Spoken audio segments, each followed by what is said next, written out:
नमस्कार दोस्तों, good morning, प्रणाम। जय श्री राधे कृष्णा, खम्मा गनी। Agarwal coaching centre Gangapur city के ऑनलाइन प्लेटफॉर्म पर आप सभी का हार्दिक स्वागत, अभिनंदन है। क्लास में अधिक से अधिक विद्यार्थी जुड़ने का प्रयास करेंगे, शेयर करेंगे, लाइक करेंगे, कमेंट करेंगे। तो आइए क्लास स्टार्ट करते हैं। क्लास आपके सामने है, क्या चल रहा है आप देख लीजिए एक बार। फंडामेंटल राइट्स अर्थात मूल अधिकार, और मूल अधिकारों का कल बेसिक परिचय हो गया था पिछली क्लास में, पिछले सेशन में। आज थोड़ा सा इसी क्लास को आगे बढ़ाएंगे, इसी सेशन को आगे बढ़ाएंगे। मूल अधिकार चल रहे हैं आपके।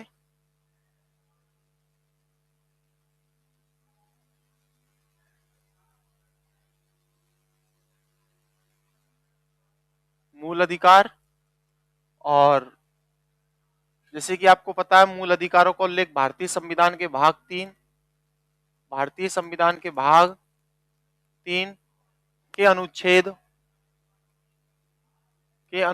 12 से 35 तक मिलता है। 12 से 35 तक मूल अधिकारों को जो उल्लेख है भारतीय संविधान के भाग 3 अनुच्छेद 12 से 35 तक है। तो थोड़ा सा क्लास को आगे बढ़ाते हैं, आप पढ़िए, कोई दिक्कत नहीं है। पहला अधिकार है समानता का अधिकार। पहला अधिकार है समानता का अधिकार। पहला है समानता का अधिकार। समानता का अधिकार ये चलता है अनुच्छेद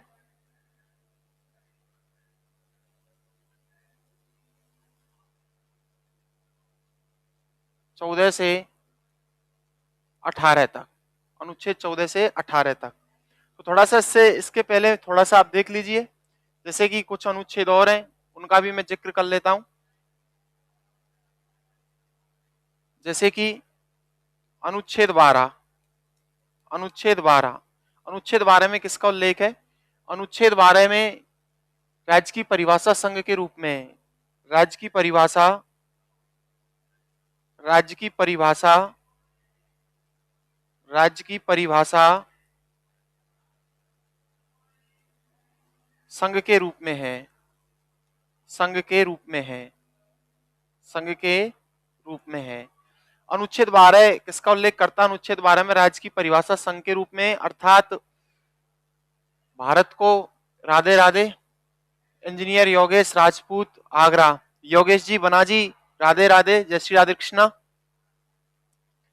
तो राज्य की परिभाषा संघ के रूप में कहने का मतलब ही हुआ भारत को राज्यों का संघ कहा गया है। भारत को राज्यों का संघ, राज्यों का संघ कहा गया है। संघ कहा गया है। कहा गया है, यानी राज्य की परिभाषा संघ के रूप में। तो भारत को संविधान में क्या कहा गया है? भारत को राज्यों का संघ, यानी यूनियन ऑफ स्टेट। और संविधान में भारत के दो नामों का उल्लेख है, India that is Bharat. Bharat व इंडिया। भारत व इंडिया। भारत व India. India, India that is Bharat. संविधान में भारत का जो नाम मिलता है India that is Bharat, Bharat में इंडिया मिलता है, और भारत को राज्यों का संघ बताया गया। ये क्वेश्चन सीधे सीधे पूछ लिया जाता है। भारत निम्न में से है: राज्यों का संघ, संघों का राज्य, राज्यों का राज्य और संघों का संघ। तो भारत को राज्यों का संघ कहा गया है। अनुच्छेद 13, अनुच्छेद 13 में किसका उल्लेख है? अनुच्छेद 13, अनुच्छेद 13 में न्यायिक पुनरावलोकन की शक्ति सुप्रीम कोर्ट के द्वारा, सुप्रीम कोर्ट के पास न्यायिक पुनरावलोकन की शक्ति, न्यायिक पुनरावलोकन की शक्ति, पुनरावलोकन की शक्ति, पुनरावलोकन की शक्ति, न्यायिक पुनरावलोकन की शक्ति सर्वोच्च न्यायालय के पास है। सर्वोच्च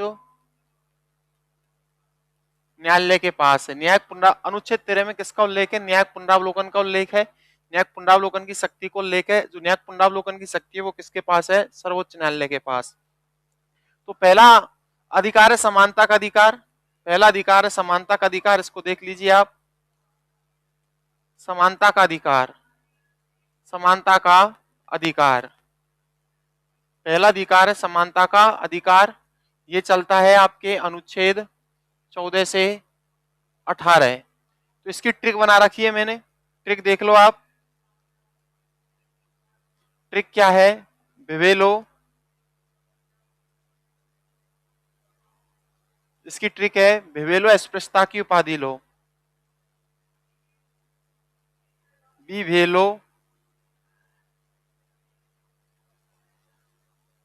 अस्पृश्यता की उपाधि लो, अस्पृश्यता की उपाधि लो,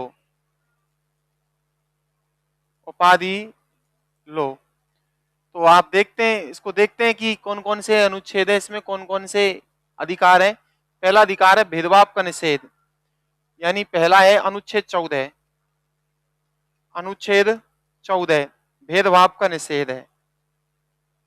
अनुच्छेद 14 में किसका निषेध है? थोड़ा सा देख लीजिए आप क्या कह रहा है ये क्वेश्चन। विधि के समक्ष समानता है, सॉरी, अनुच्छेद 14 विधि के समक्ष समानता है। अनुच्छेद 14 में विधि के समक्ष समानता, विधि के समक्ष समानता, अनुच्छेद 14 में विधि के समक्ष समानता है, विधि के समक्ष समानता है। इसके बाद में अनुच्छेद 15 भेदभाव का निषेध है,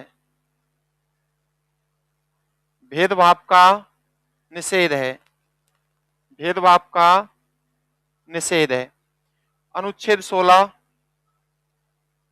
अनुच्छेद 16 लोक नियोजन में अफसर की समानता, लोक नियोजन में, लोक नियोजन में अवसर की समानता, अवसर की समानता, अवसर की समानता,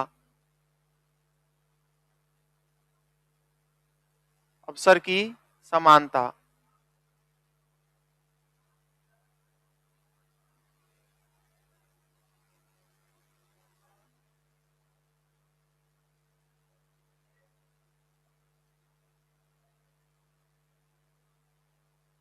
अवसर की समानता।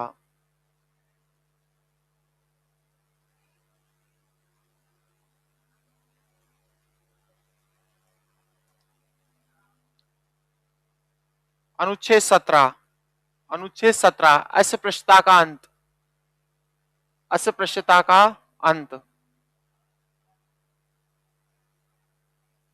अस्पृश्यता का अंत।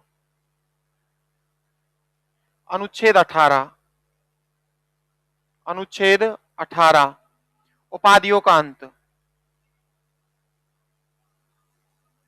उपाधियों का अंत। अब थोड़ा सा इनको समझ लो। पहला अधिकार है समानता का अधिकार। पहला अधिकार कौन सा है?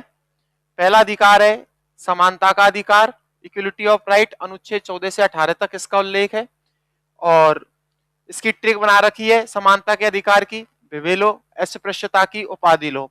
अनुच्छेद 14 में किसका उल्लेख है? विधि के समक्ष समानता। किसका उल्लेख है? विधि के समक्ष समानता। उनको एक्सप्लेन कर दूंगा मैं, कोई दिक्कत नहीं है। अनुच्छेद 15 भेदभाव का निषेध। अनुच्छेद 16 लोक नियोजन में अफसर की समानता। अनुच्छेद 17 अस्पृश्यता का या छुआछूत का अंत। अनुच्छेद 18 उपाधियों का अंत, उपाधियों का अंत। ये पहला अधिकार है समानता का अधिकार, इक्वलिटी ऑफ राइट। अब थोड़ा सा डिटेल से देख लेते हैं इनके बारे में, डिटेल से क्या है।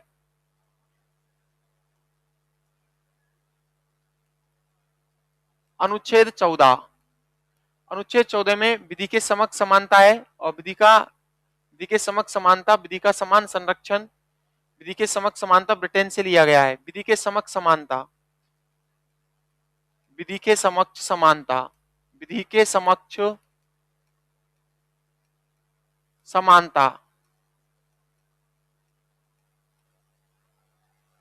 विधि के समक्ष समानता।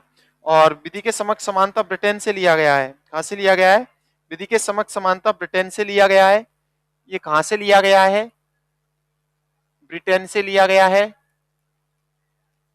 ब्रिटेन से लिया गया है, ब्रिटेन से लिया गया है। और अनुच्छेद 39 ए में उल्लेख है, इसी में अनुच्छेद 39A में उल्लेख है कि गरीबों को निःशुल्क वकील उपलब्ध कराया जाए, गरीबों को निःशुल्क वकील उपलब्ध कराया जाए, गरीबों को निःशुल्क गरीबों को निःशुल्क वकील उपलब्ध कराया जाए, वकील उपलब्ध कराया जाए, गरीबों को निःशुल्क वकील उपलब्ध कराया जाए, उपलब्ध कराया जाए। जबकि विधि का समान संरक्षण यूएसए से लिया गया है। विधि का समान संरक्षण विधि का समान संरक्षण विधि का समान संरक्षण समान संरक्षण यूएसए से लिया गया है। कहां से लिया गया है? यूएसए से लिया गया है। तो अनुच्छेद 14 क्या कह रहा है? अनुच्छेद 14 को एक बार डिटेल से देख लो। अनुच्छेद 14 विधि के समक्ष समानता कहां से लिया गया है? ब्रिटेन से लिया गया है। इसी में अनुच्छेद 39A गरीबों को निःशुल्क वकील उपलब्ध कराया जाए, अर्थात देश के ऐसे परिवार जिनकी वार्षिक आय 1 लाख रुपए से कम है उनको निःशुल्क कानूनी व विधिक मुकदमा सहायता उपलब्ध कराई जाएगी। और विधि का समान संरक्षण यूएसए अमेरिका के संविधान से लिया गया है। कहां से लिया गया है? अमेरिका के संविधान से लिया गया है। अनुच्छेद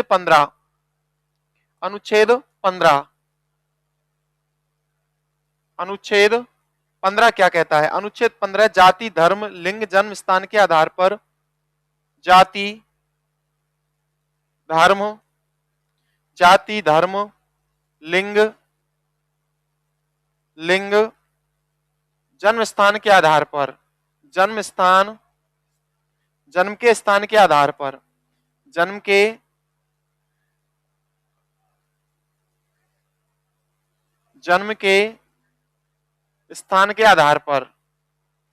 स्थान के आधार पर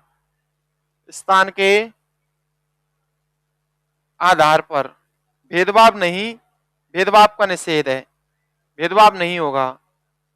भेदभाव का निषेध है। भेदभाव का निषेध है। यानी भेदभाव नहीं किया जाएगा। भेदभाव नहीं किया जाएगा। भेदभाव नहीं किया जाएगा। क्वेश्चन देखो, क्वेश्चन क्या कह रहा है? अनुच्छेद 15 क्या कह रहा है? अनुच्छेद 15 में किसका उल्लेख है? अनुच्छेद 15 में जाति, धर्म, लिंग, जन्म स्थान के आधार पर भेदभाव का निषेध है, यानी किसी के साथ क्या नहीं किया जाएगा? भेदभाव नहीं किया जाएगा। नोट के रूप में आपको ध्यान रखना है।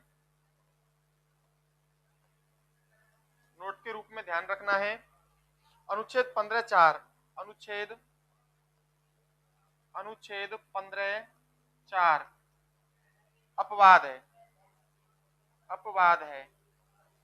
क्या है? अपवाद है, क्योंकि इसमें आरक्षण का उल्लेख है। क्योंकि इसमें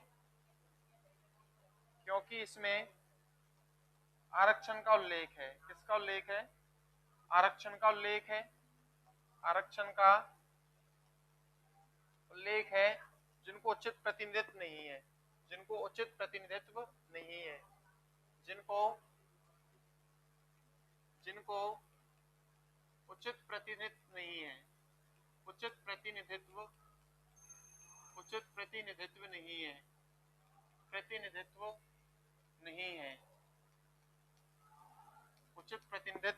नहीं है। इन्हें अनुच्छेद 335 के तहत आरक्षण दिया गया है। इन्हें अनुच्छेद 335 के तहत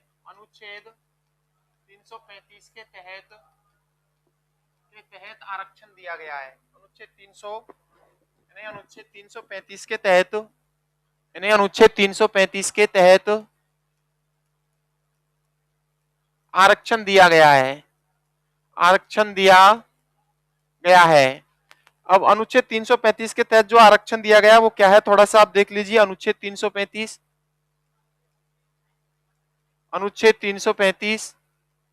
आरक्षण का उल्लेख है। किसका उल्लेख है? आरक्षण का उल्लेख है। सामाजिक पिछड़ापन व शैक्षणिक पिछड़ापन। आरक्षण जो दिया गया वो दो आधारों पर दिया गया है, शैक्षणिक पिछड़ापन व सामाजिक पिछड़ापन। कौन कौन सा पिछड़ापन? सामाजिक पिछड़ापन व शैक्षणिक पिछड़ापन। सामाजिक पिछड़ापन, पहला है सामाजिक पिछड़ापन, सामाजिक पिछड़ापन, पिछड़ापन के आधार पर आरक्षण दिया गया है। और शैक्षणिक पिछड़ापन, शैक्षणिक पिछड़ापन, पिछड़ापन के आधार पर आरक्षण दिया गया है। अनुच्छेद 335 के तहत SC ST OBC को क्या दिया गया है? आरक्षण दिया गया है। और आरक्षण जो दिया गया था शुरुआत में 10 वर्ष के लिए दिया गया था, संविधान में इसका उल्लेख है। और किसके आधार पर दिया गया था? क्योंकि SC ST OBC किसके आधार पर पिछड़ी हुई थी? एक तो सामाजिक क्षेत्र में पिछड़ी हुई थी और एक शिक्षा के क्षेत्र में पिछड़ी हुई थी। तो इनको सामाजिक व शैक्षणिक क्षेत्र के आधार पर क्या दिया गया था? आरक्षण दिया गया। अनुच्छेद 16, अनुच्छेद 16 किसका उल्लेख करता है? अनुच्छेद 16 लोक नियोजन में अवसर की समानता है, अर्थात सरकारी नौकरियों में सभी को समान अवसर उपलब्ध कराए जाएंगे।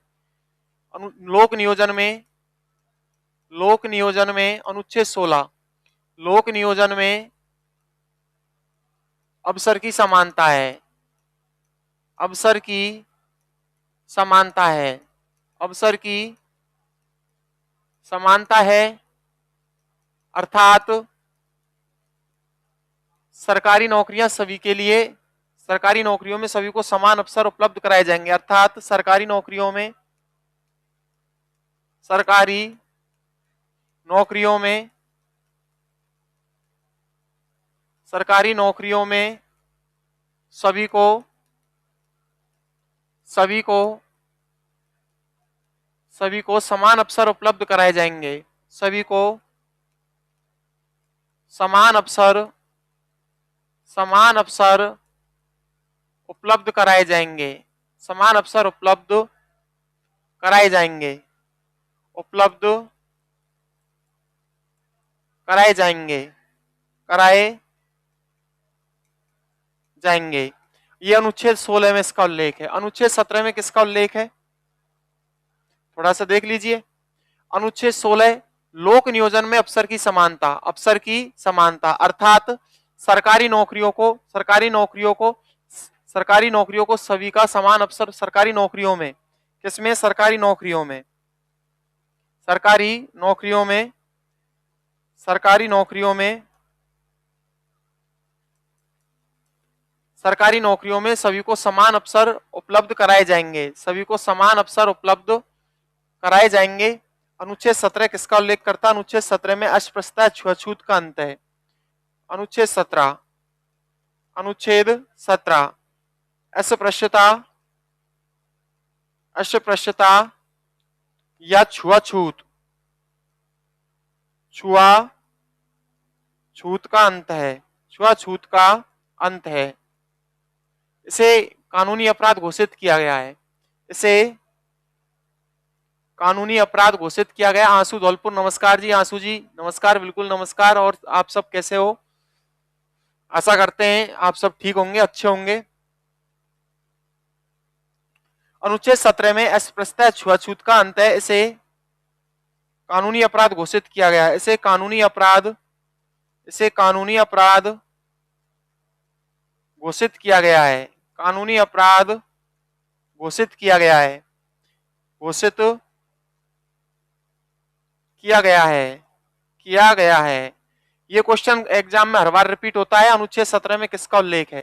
तो अनुच्छेद 17 में अस्पृश्यता या छुआछूत का अंत है, इसे भारत सरकार ने कानूनी अपराध घोषित किया गया है। हम एक दूसरे के साथ छुआछूत नहीं कर सकते, भेदभाव नहीं कर सकते, ठीक है? तो इसको कानूनी अपराध घोषित किया गया है। अनुच्छेद 18, अनुच्छेद 18, अनुच्छेद 18 उपाधियों का अंत है, उपाधियों का अंत है। अनुच्छेद 18 में उपाधियों का अंत है, उपाधियों का अंत है। शिक्षा व सेना को छोड़कर, शिक्षा व सेना को छोड़कर, शिक्षा व सेना को छोड़कर, शिक्षा व सेना को छोड़कर यानी उपाधियों का अंत किया गया है अनुच्छेद 18 में। अनुच्छेद 18 में किसका उल्लेख है? अनुच्छेद 18 में उपाधियों का अंत है। शिक्षा व सेना को छोड़कर शिक्षा के क्षेत्र में और सेना में सिर्फ उपाधि दी जा सकती है, बाकी अन्य किसी भी क्षेत्र में उपाधि नहीं दी जा सकती। इसके बाद में दूसरा अधिकार है आपका, दूसरा अधिकार है स्वतंत्रता का अधिकार। दूसरा अधिकार है स्वतंत्रता का अधिकार। स्वतंत्रता का अधिकार, स्वतंत्रता का अधिकार। और स्वतंत्रता का अधिकार ये चलता है आपके अनुच्छेद 18 से अनुच्छेद 19 से 22, अनुच्छेद 19 से 22 स्वतंत्रता का अधिकार है, अनुच्छेद 19 से 22। आप थोड़ा सा देख लीजिए दूसरा अधिकार कौन सा है, फ्रीडम ऑफ राइट, स्वतंत्रता का अधिकार अनुच्छेद 19 से 22 में इसका उल्लेख है। इसकी भी मैंने ट्रिक बना रखी है, आप ट्रिक देख सकते हो। इसकी क्या ट्रिक है? इसकी ट्रिक है प्रेस की सूचना दो और प्राण को बंद करो। प्रेस की सूचना दो और प्राण को बंद करो। प्रेस की सूचना दो और प्राण बंद करो। प्रेस की सूचना दो और प्राण को बंद करो। प्रेस की सूचना दो, प्रेस की सूचना दो और प्राण को बंद करो। और प्राण को बंद करो। प्राण को बंद करो। तो थोड़ा सा मैं बता देता हूं इसके बारे में। ट्रिक बना रखी है, प्रेस की सूचना दो और प्राण को बंद करो। यानी प्रेस की स्वतंत्रता व सूचना प्राप्त करने का अधिकार, दोष सिद्धि के संबंध में संरक्षण, प्राण व दैहिक स्वतंत्रता का अधिकार, बंदी प्रत्यक्षीकरण की स्वतंत्रता। तो आइए स्टार्ट करते हैं। अनुच्छेद 19, अनुच्छेद 19, अनुच्छेद 19। अनुच्छेद 19 में किसका उल्लेख है? प्रेस की स्वतंत्रता व सूचना प्राप्त करने का अधिकार। प्रेस की स्वतंत्रता, प्रेस की स्वतंत्रता, प्रेस की स्वतंत्रता व सूचना प्राप्त करने का अधिकार। सूचना प्राप्त करने का अधिकार। सूचना प्राप्त करने का अधिकार। सूचना प्राप्त करने का अधिकार। सूचना प्राप्त करने का अधिकार। अनुच्छेद 19 में किसका उल्लेख है? अनुच्छेद 19 में, अनुच्छेद 19 में प्रेस की स्वतंत्रता व सूचना प्राप्त करने का अधिकार है। अनुच्छेद 19 के तहत प्रत्येक भारतीय को 6 प्रकार की स्वतंत्रताएं दी गई हैं। 6 प्रकार की, 6 प्रकार की स्वतंत्रताएं दी गई हैं। 6 प्रकार की स्वतंत्रता। अनुच्छेद 19 के तहत, अनुच्छेद 19 के तहत प्रत्येक भारतीय को कितने प्रकार की स्वतंत्रताएं दी गई हैं? 6 प्रकार की स्वतंत्रताएं दी गई थी। जबकि पहले 7 प्रकार की स्वतंत्रता का उल्लेख था। जबकि पहले कितने प्रकार की स्वतंत्रताओं का उल्लेख था? जबकि पहले 7 प्रकार की स्वतंत्रताओं का उल्लेख था। वर्तमान संविधान में प्रत्येक भारतीय नागरिक को अनुच्छेद 19 के तहत कितने प्रकार की स्वतंत्रताएं प्रदान की गई हैं? 6 प्रकार की स्वतंत्रताएं प्रदान की गई हैं। अब आइए स्टार्ट करते हैं, अनुच्छेद 19 को समझते हैं। सबसे पहले अनुच्छेद 19, अनुच्छेद 19 में 6 प्रकार की स्वतंत्रताएं कौन कौन सी हैं? अनुच्छेद 19 में 6 प्रकार की स्वतंत्रताएं कौन सी है? पहली स्वतंत्रता, पहली स्वतंत्रता कहीं भी निवास करने की। भारत में कहीं भी निवास करने की। भारत में कहीं भी, कहीं भी निवास करने की, स्थायी रूप से निवास करने की, निवास करने की स्वतंत्रता। दूसरी स्वतंत्रता है भ्रमण करने की स्वतंत्रता। भारत के किसी भी भाग में भ्रमण करने की स्वतंत्रता। भ्रमण करने की स्वतंत्रता। भ्रमण करने की स्वतंत्रता। भ्रमण करने की स्वतंत्रता। तीसरी स्वतंत्रता है, तीसरी स्वतंत्रता है व्यापार करने की स्वतंत्रता। व्यापार करने की स्वतंत्रता। व्यापार करने की स्वतंत्रता। चौथी स्वतंत्रता है हथियार रहित सम्मेलन करने की स्वतंत्रता। हथियार रहित हथियार रहित सम्मेलन करने की स्वतंत्रता, सम्मेलन करने की स्वतंत्रता, सम्मेलन करने की स्वतंत्रता। पांचवी स्वतंत्रता है विचार अभिव्यक्ति की स्वतंत्रता, विचार अभिव्यक्ति, विचार अभिव्यक्ति की स्वतंत्रता, विचार अभिव्यक्ति की स्वतंत्रता। और लास्ट छठवीं स्वतंत्रता है झंडा फहराने की स्वतंत्रता, झंडा फहराने की, झंडा फहराने की स्वतंत्रता, झंडा फहराने की स्वतंत्रता। तो पहले 7 प्रकार की स्वतंत्रताएं थी अनुच्छेद 19 में। वर्तमान में भारतीय संविधान के अनुच्छेद 19 में कितने प्रकार की स्वतंत्रता को उल्लेख किया गया है? 6 प्रकार की स्वतंत्रताओं को उल्लेख किया गया है। कितने प्रकार की स्वतंत्रताओं को उल्लेख किया गया है? 6 प्रकार की स्वतंत्रताओं को उल्लेख किया गया है। 6 प्रकार की स्वतंत्रताएं वो कौन कौन सी हैं? अनुच्छेद 19 में, अनुच्छेद 19(1) भारत में कहीं भी निवास करने की स्वतंत्रता, अनुच्छेद 19(2) भ्रमण करने की स्वतंत्रता, अनुच्छेद 19(3) व्यापार करने की स्वतंत्रता, कोऑपरेटिव सोसाइटी बनाने की स्वतंत्रता, अनुच्छेद 19(4) हथियार रहित सभा या सम्मेलन करने की स्वतंत्रता, अनुच्छेद 19(5) विचार अभिव्यक्ति की स्वतंत्रता, बोलने की स्वतंत्रता, अनुच्छेद 19(6) तिरंगा झंडा फहराने की स्वतंत्रता, तिरंगे झंडे को फहराने की स्वतंत्रता, तिरंगे झंडे को फहराने की स्वतंत्रता। ये 6 प्रकार की स्वतंत्रताएं थी। कितने प्रकार की स्वतंत्रताएं अनुच्छेद 19 में? पहले 7 प्रकार की स्वतंत्रताएं थी। पहले कितने प्रकार की स्वतंत्रताएं थी? पहले 7 प्रकार की स्वतंत्रताएं थी, जबकि वर्तमान संविधान के अनुच्छेद 19(6), वर्तमान संविधान में अनुच्छेद 19 के अंदर, अनुच्छेद 19 के अंदर वर्तमान में कितने प्रकार की स्वतंत्रताएं? 6। और पहले कितने प्रकार की स्वतंत्रताएं थी? 7। तो आपको देख लेना ये। और राष्ट्रीय आपातकाल के दौरान, राष्ट्रीय आपातकाल के दौरान अनुच्छेद 19 के तहत मिली 6 प्रकार की स्वतंत्रताएं सबसे पहले समाप्त होती हैं। राष्ट्रीय आपातकाल के दौरान अनुच्छेद 19 के तहत मिली 6 प्रकार की स्वतंत्रताएं सबसे पहले क्या हो जाती हैं? समाप्त हो जाती हैं। इसको थोड़ा सा आप देख लेना। आपातकाल में स्वतंत्रता स्वतः ही समाप्त हो जाती है। नोट के रूप में याद रख लेना, आपातकाल में स्वतंत्रता स्वतः ही समाप्त हो जाती है। आपातकाल में ये स्वतंत्रताएं स्वतः ही समाप्त हो जाती हैं। आपातकाल में, आपातकाल में नोट के रूप में,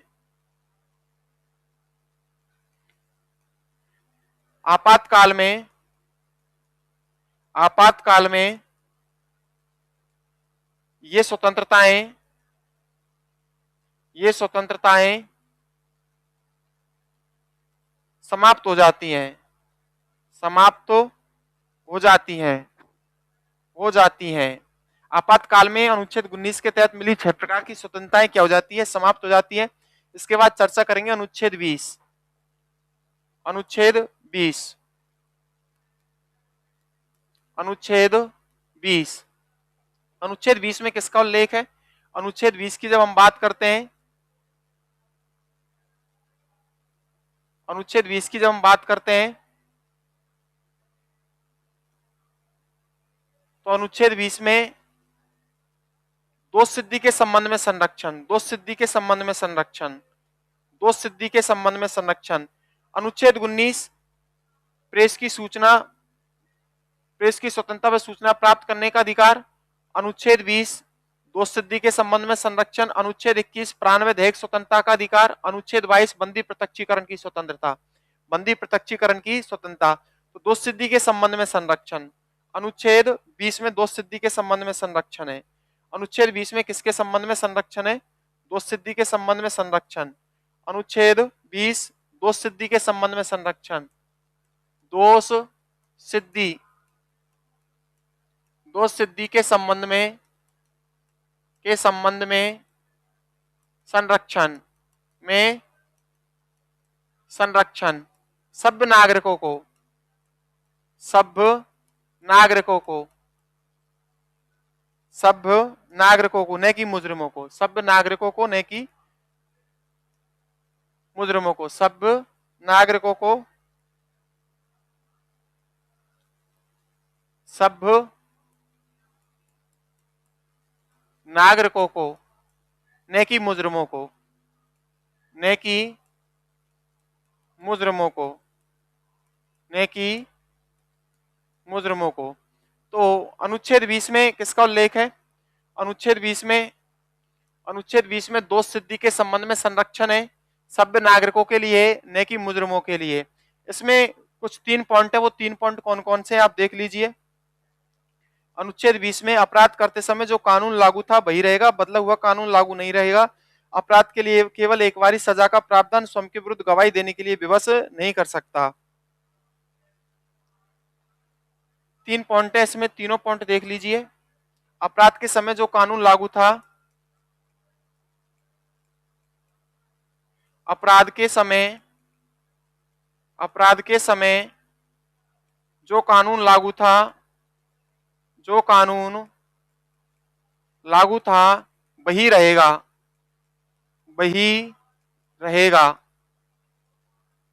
बदला हुआ कानून लागू नहीं होगा, बदला हुआ कानून लागू नहीं होगा। दूसरा पॉइंट है, एक अपराध के लिए एक बार सजा, एक अपराध के लिए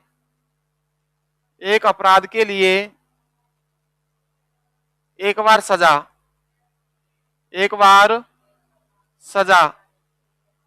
तीसरा पॉइंट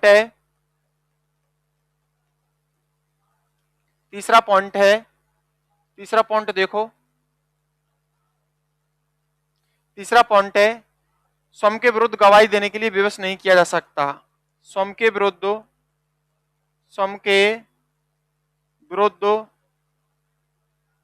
गवाही देने के लिए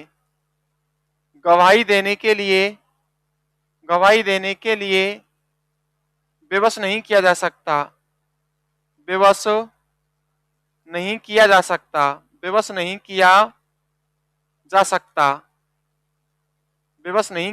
जा सकता।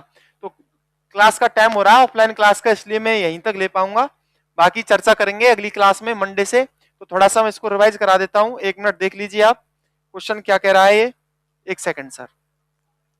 अनुच्छेद 20 दोष सिद्धि के संबंध में संरक्षण है सभ्य नागरिकों को, न कि मुजरिमों को। अपराध के समय जो कानून लागू था वही रहेगा, बदला हुआ कानून लागू नहीं रहेगा। एक अपराध के लिए एक बार सजा, और स्वयं के विरुद्ध गवाही देने के लिए कोई विवश नहीं कर सकता। स्वयं के विरुद्ध गवाही देने के लिए कोई विवश नहीं कर सकता। मौलिक अधिकारों का उल्लेख मूल अधिकारों का उल्लेख भारतीय संविधान के भाग 3 अनुच्छेद 12 से 35 तक मिलता है। पहला अधिकार है समानता का अधिकार, अनुच्छेद 14 से 18 तक चलता है। अनुच्छेद 12 में संघ की परिभाषा, राज्य की परिभाषा संघ के रूप में है। भारत को राज्यों का संघ कहा गया है, और संविधान में भारत के 2 नामों का उल्लेख है, इंडिया भारत व इंडिया दैट इज भारत। तो आप सभी का आभार, धन्यवाद, साधुवाद। ठीक है सर, बंद कर दो।